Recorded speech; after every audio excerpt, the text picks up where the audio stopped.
anak-anak yang tidak dewasa. Mereka pulang malam, larut malam. Mereka nggak mikir tuh orang tuanya khawatir nungguin di rumah. Mereka nggak belajar sungguh-sungguh. Mereka kuliah, fail terus. Mereka nggak mikir tuh orang tuanya kerja keras untuk kuliahin mereka. Orang yang nggak dewasa tuh nggak mikirin orang lain. Tapi anak yang dewasa, dia akan sekolah sungguh-sungguh. Dia akan kerja sungguh-sungguh karena dia mikirin orang tuanya. Dia mikirin akibat dari perbuatannya. Orang lain akan disusahkan.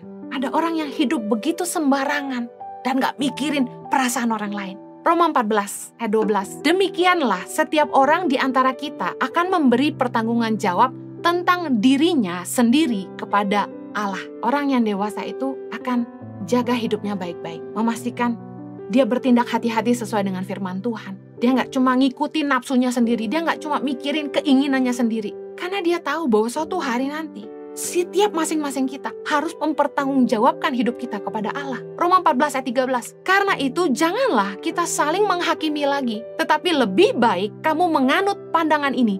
Jangan kita membuat saudara kita jatuh atau tersandung. Seperti contoh tadi anak saya.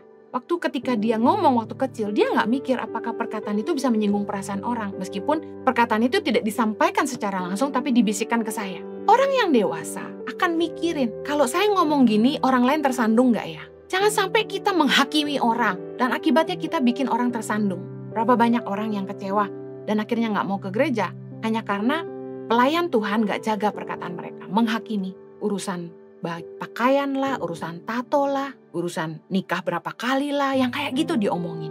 Kalau orang mulai nanya sama saya, Bu Heni setuju gak sih sama orang tato? Saya lebih baik gak banyak komentar, karena bagi saya, jiwanya jauh lebih berharga daripada kita ngurusin tatonya. Gak esensi banget. Anda lebih baik orang yang bertato itu datang ke gereja, cari Tuhan sungguh-sungguh, lalu mereka bertobat, mereka ikut Tuhan sungguh-sungguh, atau mereka gak ke gereja gara-gara mereka takut diomongin soal tatonya. Firman Tuhan mengajar kita, jangan saling menghakimi lagi. Lebih baik kita menganut pandangan ini, jangan membuat orang tersandung. Jangan bikin orang lain jatuh. Kalau orang dewasa tuh mikir, jangan cuma ngomong seenak, merasa diri benar lalu menghakimi orang lain.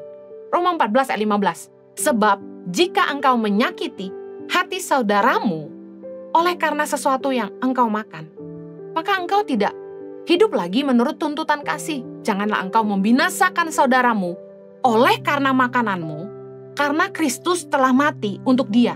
Kata-kata ini yang kita harus camkan. Karena Kristus telah mati untuk dia. Untuk dia siapa? Untuk orang-orang yang kita hakimi. Untuk orang-orang yang kita pikir gak layak untuk datang ke rumah Tuhan.